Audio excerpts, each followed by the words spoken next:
आप देख रहे हैं अनहोनी। तो चलिए बढ़ते हैं आज की इस कहानी की ओर। मेरा नाम अमन है, पूरा नाम अमन खान। मैं एक बहुत ही सफल बिजनेसमैन हूँ। मेरी एक बीवी है और दो छोटे छोटे बच्चे। आप कह सकते हैं कि बहुत ही प्यारी फैमिली, कंप्लीट फैमिली। आज के ज़माने में जब ये बातें सुनता हूँ कि भूत प्रेत जिन्नात कुछ नहीं होते, तो सुनकर बड़ा अजीब लगता है। अजीब इसलिए लगता है क्योंकि मेरे साथ हुई वो घटना जिसे मैं आज तक नहीं भुला पाया, वो हर समय मेरे जहन में तैरती रहती है। मेरी उम्र 45 साल है और मेरी शादी 40 साल की उम्र में हुई थी। मैंने शादी इतनी लेट क्यों करी, उसके पीछे भी एक बहुत बड़ी वजह, या फिर आप कह सकते हैं कि एक घटना। आज भी वो घटना, वो हादसा मेरे दिमाग में ही है। जब भी रात में मैं सोता हूँ तो हादसा मेरे सपनों में आज भी आता है। आज भी जब मैं किसी सुनसान रास्ते को देखता हूँ तो मेरे पूरे जिस्म में सिहरन सी पैदा होने लगती है। आप कह सकते हैं कि मैं पूरी तरीके से डर जाता हूँ। आज भी मैं सुनसान रास्तों पर अकेला नहीं जाता। बात 1990 की है। ये वो दौर है जिसे लोग आज भी याद करते हैं। मैं तो कभी चाह कर भी नहीं भूल सकता। मैं अपने घर का इकलौता लड़का था। आप समझ सकते हैं कि अपने माँ बाप की इकलौती औलाद। मेरे माँ बाप ने मुझे बहुत ही नाज से पाला था। उसका अंजाम ये हुआ कि मैं थोड़ा सा बिगड़ गया, थोड़ा सा शरारती हो गया। 90 के दौर में शरारती लोगों को बिगड़ा हुआ कहा जाता था। उस वक्त के लोगों का शरारत करने का अंदाज थोड़ा अलग था। मैं 12वीं क्लास का स्टूडेंट था। हमारे गांव से करीब 5 किलोमीटर दूर हमारा स्कूल था।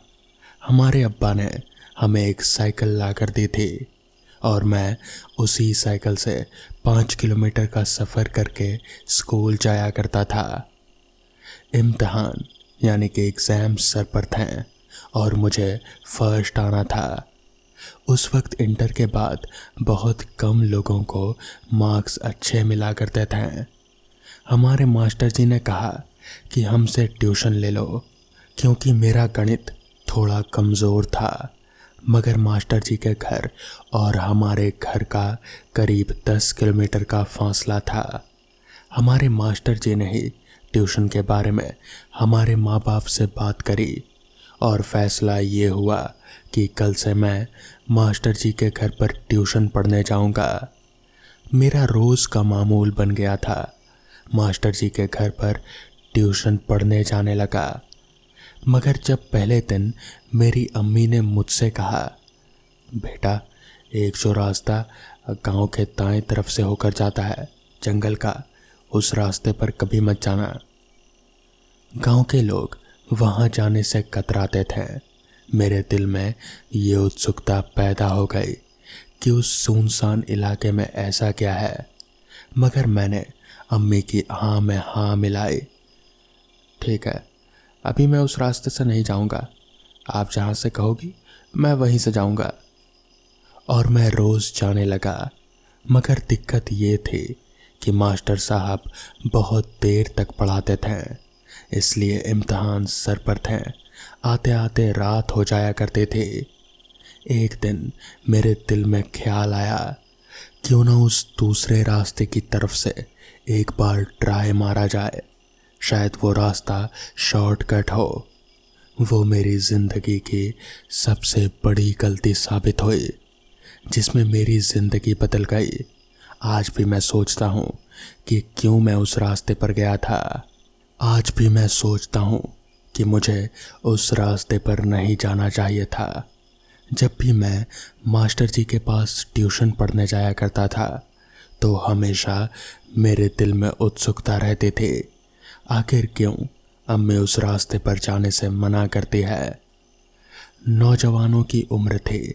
एक दिन घर आते आते मेरे दिल में ख्याल आया कि कल ट्यूशन पढ़ने के लिए जल्दी निकलूँगा और उसी रास्ते से निकलूँगा जहाँ माँ मना करती थी, और मैंने यही किया। दूसरे दिन अपनी सोच के मुताबिक घर से जल्दी निकल दिया और गांव के दाहिनी तरफ से मैंने अपनी साइकिल मोड़ दी, जहां से निकलने के लिए मुझे मना किया गया था। जब मैं उस तरफ चल दिया तो मैंने महसूस किया कि वहां पर झाड़ियां बहुत है। साइकिल चलाने में बहुत दिक्कत हो रहे थे। फिर मैंने साइकिल पीछे मोड़ दी और सोचा कल कैंची लेकर आऊँगा और झाड़ियाँ काट लूँगा। दूसरे दिन मैंने यही किया, कैंची लेकर निकला। रास्ते में जितनी भी झाड़ियाँ थे उन सबको थोड़ा थोड़ा काटते चला गया।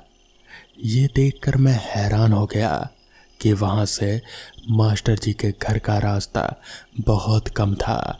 फासले पर अमूमन मुझे 2 घंटे लगते थे और झाड़ी वाले रास्ते से मैं आधे घंटे में ही वहाँ पर पहुँच गया। मैंने सोचा कि माँ बेकार में ही परेशान हो रहे थे, यहाँ तो मैं जल्दी आ गया।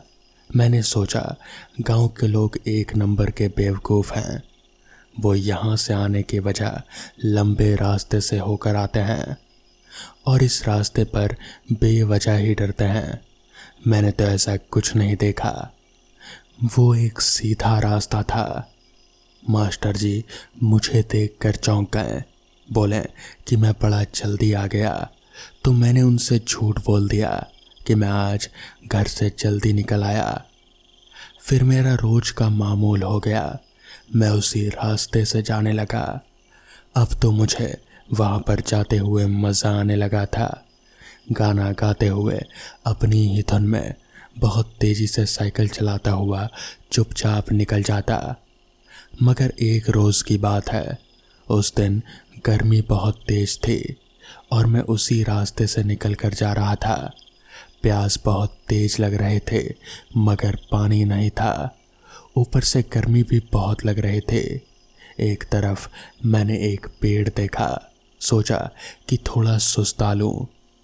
एक पेड़ के नीचे मैं आराम से बैठ गया। रात हो चुकी थी। आज मास्टर जी काफ़ी देर तक पढ़ा रहे थे।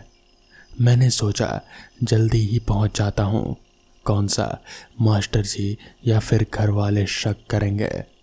बहुत अच्छी हवा चल रही थी और मैं बैठा यही सोच रहा था कि काश पानी मिल जाए। अचानक मेरी निगाह एक ओर चली गई।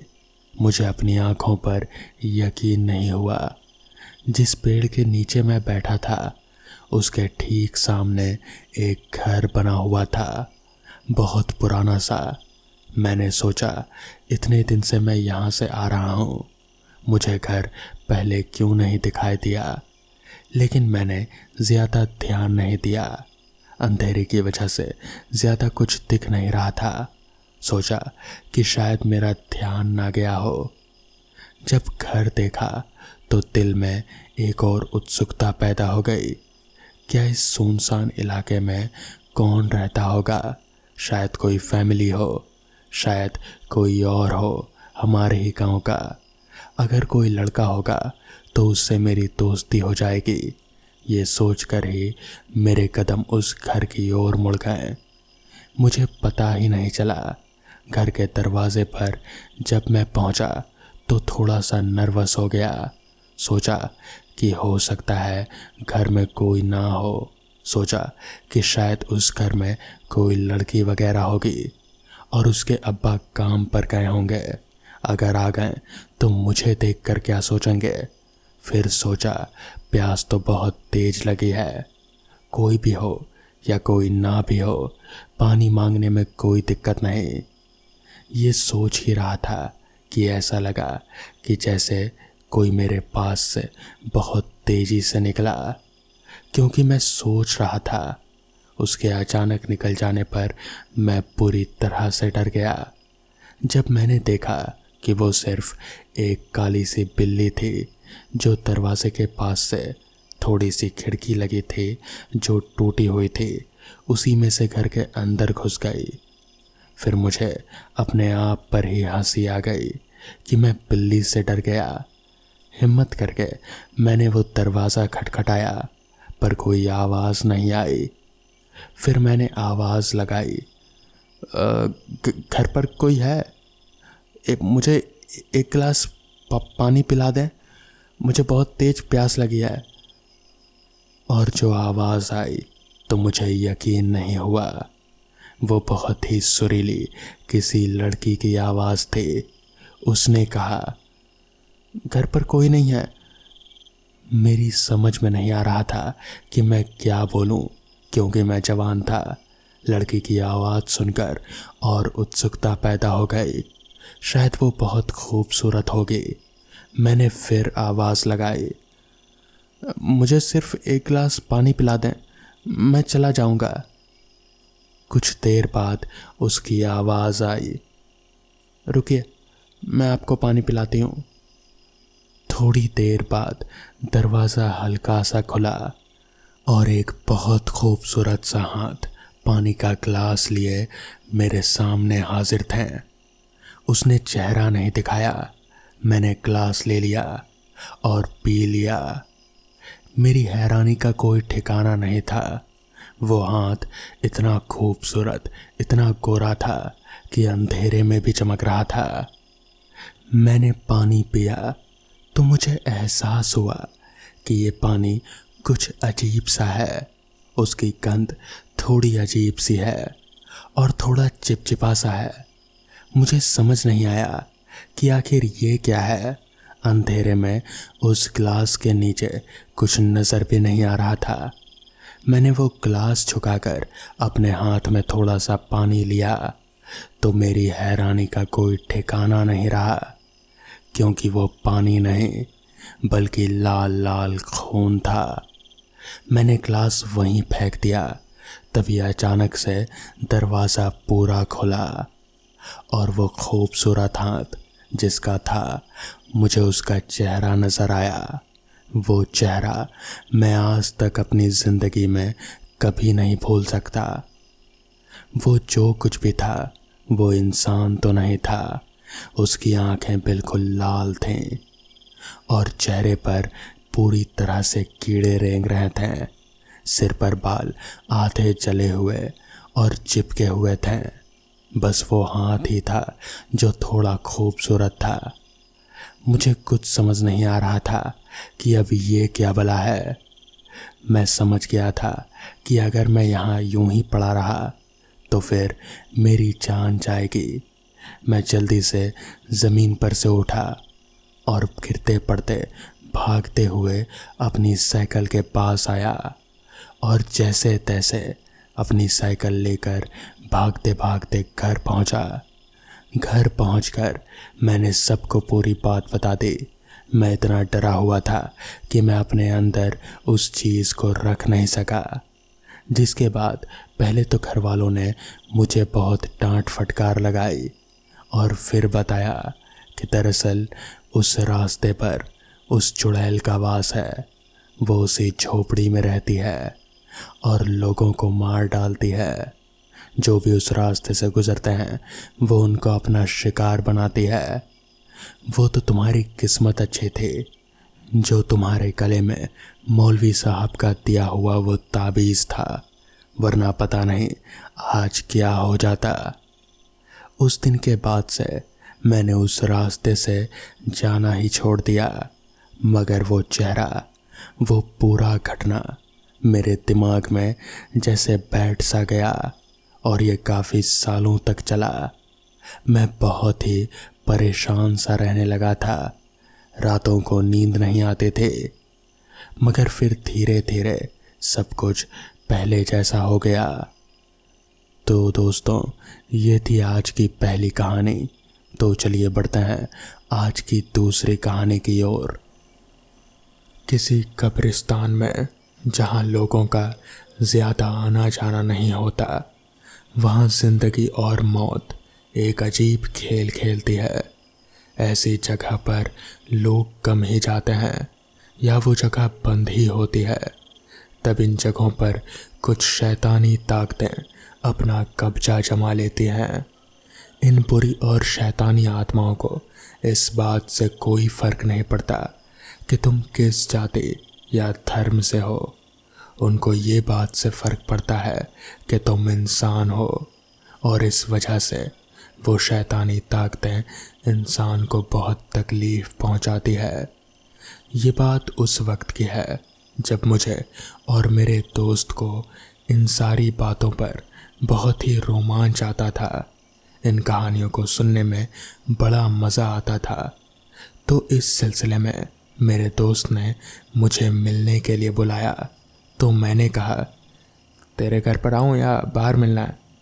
तो उसने कहा, बाहर मिलते हैं, तुझे एक इंसान से मिलवाऊंगा। उसके ये कहते ही मुझे पता लग गया कि मुझे कोई कहानी सुनने को मिलेगी। उसने घर के पास एक छोटे से ढाबे पर बुलाया। मैं वहाँ गया तो वहाँ मेरा वो पहले से ही इंतज़ार कर रहा था। वहाँ बैठकर हमने चाय और पराठे का ऑर्डर दिया, और फिर एक इंसान और आया जिसके बारे में दोस्त ने कहा था। वो भी आकर हमारे पास बैठ गया। उसका नाम मनोज था। वो हमसे उम्र में काफ़ी बड़ा था। मनोज उत्तराखंड के हल्द्वानी शहर का रहने वाला था। उसको देख मैं थोड़ा हिल सा गया। मैंने देखा कि उसकी आंखें और कैसे कानों की तरफ से जैसे उसके कान जलकर चिपक गए हैं। वो देखने में थोड़ा अजीब सा लग रहा था, लेकिन मैंने पूछा नहीं कि ऐसा क्यों है। क्या पता उसे बचपन से कोई बीमारी हो। एक ख्याल ये भी आया कि क्या पता उसके साथ बचपन में ही कुछ हुआ हो। मनोज के बारे में दोस्त ने बताया कि वो नौकरी के लिए हल्द्वानी से यहाँ आया था। कई जगहों पर कोशिश करने के बाद भी कहीं बात नहीं बनी, तो मनोज ने नौकरी के बारे में अपने किसी रिश्तेदार से बात करी। तो उन्होंने कहा, तू तो हट्टा कट्टा है, कहीं चौकीदारी ही कर ले, जब तक कि कहीं कोई अच्छी नौकरी नहीं लगती। मनोज ने बताया कि ये बात तब की है जब मनोज 25-26 साल का रहा होगा। फिर उसने इसके बाद 2 जगह और कोशिश की, और फिर एक जगह बात बनी। उस इलाके में एक नाला था जिसकी वजह से हवा में नमी, बदबू और ठंडक थी। वो उस इलाके में रात को साइकिल पर निकलता। उसके पास एक डंडा होता था जिससे पीछे साइकिल पर फंसा कर रखता था। गले में एक सीटी थी जिसे बीच बीच में बजाता था ताकि लोगों को पता रहे कि आराम से सो सकते हैं, बाहर चौकीदार घूम रहा है। उसके पास एक टॉर्च भी था क्योंकि कोई कोई जगह पर अंधेरा बहुत ज़्यादा था। आजकल तो खैर इतने चौकीदार नहीं होते हैं। पहले तो उनके डंडे की आवाज़ और सीटी की आवाज़ से ही रोंगटे खड़े हो जाते थे। मनोज ने बताया कि वो दिन में आराम करके रात को करीब 11 बजे तक निकल जाया करता था। रोज का यही काम था, और वो अब गलियों को अच्छे से पहचान भी गया था। जिस इलाके में वो काम किया करता था वहाँ एक तरफ कुछ झुग्गियाँ बनी हुई थी और बीच में एक बड़ी सी दीवार। उसके दूसरी तरफ नाला, कब्रिस्तान और शमशान घाट बने हुए थे। कब्रिस्तान काफ़ी बड़ा था और उससे चारों तरफ से बाउंड्री की दीवारों से घिरा हुआ था। मनोज ने बताया कि जब मुझे यहाँ नौकरी मिली थी तो किसी ने भी मुझे उस कब्रिस्तान के बारे में कुछ नहीं बताया था। फिर एक दिन जब मैं उस कब्रिस्तान के सामने से गुजर रहा था तब मैंने देखा कि कोई किसी चीज़ को खा रहा है। जब मैं उसके पास गया तो उस चीज़ ने मेरे ऊपर कुछ फेंका और मुझे होश अस्पताल में आया, जहाँ मुझे पता चला कि मैं 2 साल से बेहोश था। और जब मैंने अपनी शक्ल आईने में देखी तो मैंने देखा कि मेरी आँखें जली हुई है और मेरे कान की तरफ चिपकी हुई थी। मगर वो चीज़ क्या थी जो खा रहे थे? मेरा मानना है कि शायद वो ज़मीन से लाश निकाल कर खा रहे थे। हालांकि अंधेरा काफ़ी था, इसलिए मैं ठीक से देख नहीं पाया, मगर जहाँ तक मुझे आइडिया है ऐसा ही कुछ हो रहा था। और वो शक्ल मैं अपने जीते जी कभी नहीं भूल सकता। वो शक्ल बहुत ही ज़्यादा डरावनी थी। वो जो कोई भी था वो इंसान नहीं था। तो दोस्तों, ये थी आज की कहानियाँ।